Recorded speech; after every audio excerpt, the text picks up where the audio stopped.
मित्रों, मैं ऐसे विषय पर अपने विचार रखने जा रहा हूं जो हमारे समाज और देश के विकास में सबसे बड़ी बाधाओं में से एक है, बेरोजगारी। यह केवल आर्थिक समस्या ही नहीं बल्कि सामाजिक असंतोष और मानसिक तनाव का भी कारण बनती है। एक ऐसा देश जो युवाओं से समृद्ध हो, वहां बेरोजगारी का बढ़ना हम सभी के लिए चिंतन का विषय है। बेरोजगारी का मतलब काम की इच्छा और योग्यता के बावजूद काम करना मिलना। यह समस्या भारत में ही नहीं, पूरे विश्व में फैली हुई है। भारत जैसे विकासशील देश में यह समस्या और भी अधिक चिंताजनक हो जाती है। हम समझते हैं कि वो कौन से कारक हैं जो बेरोजगारी को बढ़ावा देते हैं। जनसंख्या।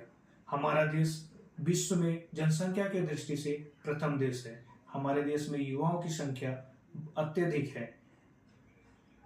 जितने युवाओं की संख्या है उसके कंपैरिजन में रोजगार के अवसर कम है, तो बढ़ती हुई जनसंख्या भी एक तरह से बेरोजगारी का कारण हो सकती है और है भी।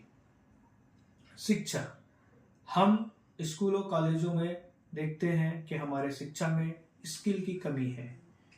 थ्योरी पर ज़्यादा ध्यान दिया जाता है, प्रैक्टिकल्स पर कम ध्यान दिया जाता है, जिससे हमारे पास डिग्रियां या सर्टिफिकेट तो होती हैं लेकिन हम काम करने के योग्य नहीं हो पाते हैं। जो अगला कारण है वह है आधुनिक तकनीक। जैसे जैसे हम तकनीकों पर महारत हासिल करते जा रहे हैं, देखते जा रहे हैं हम कि जो काम पहले 4-4, 5-5 मजदूर एक साथ करते थे, वो काम आज मशीन पल भर में कर देती है। तो इस तरह से जहां 4 से 5 लोगों की आवश्यकता होती थी, वहां पर उन लोगों की आवश्यकता कम हो गई है। आर्टिफिशियल इंटेलिजेंस आने के बाद वो काम और भी आसान हो गए हैं।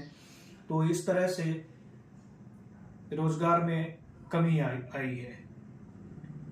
अब हम देखेंगे कि जो बेरोजगारी है उसको कैसे कम किया जा सकता है।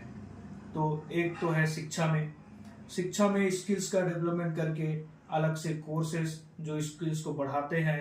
हमारे औद्योगिक इकाइयों में किस तरह की स्किल की जरूरत है उसकी स्टडी करके हम अपने पाठ्यक्रम को उस तरह से डिजाइन कर सकते हैं जिससे हमारे युवाओं में वो स्किल तैयार होगी, जिससे उनको रोजगार प्राप्त करने में सहायता मिलेगी। स्वरोजगार की ओर बढ़ावा देकर भी हम बेरोजगारी में थोड़ा कमी ला सकते हैं। अभी सरकारें, हमारी राज्य सरकार हो चाहे केंद्र सरकार हो, बहुत सारी योजनाएं चला रही हैं। मेक इन इंडिया स्कीम भी चला रही हैं। स्वरोजगार के लिए कुछ अनुदान भी दे रही हैं, छूट भी दे रही हैं, जिसका लाभ लेकर हमारी युवा पीढ़ी स्वरोजगार स्टार्ट कर सकते हैं, जिससे बेरोजगारी में कुछ हद तक कमी लाई जा सकती है। अंत में मैं यही कहना चाहूंगा कि बेरोजगारी केवल एक समस्या ही नहीं बल्कि हमारे देश के भविष्य के लिए एक चुनौती भी है। इसे दूर करने के लिए हम सबको जिम्मेदारी लेनी होगी, हम सबको एक साथ आना होगा और इस दिशा में हमें चिंतन मनन करने के साथ साथ कुछ ऐसा करना होगा जिससे बेरोजगारी में कमी लाया जा सके। धन्यवाद।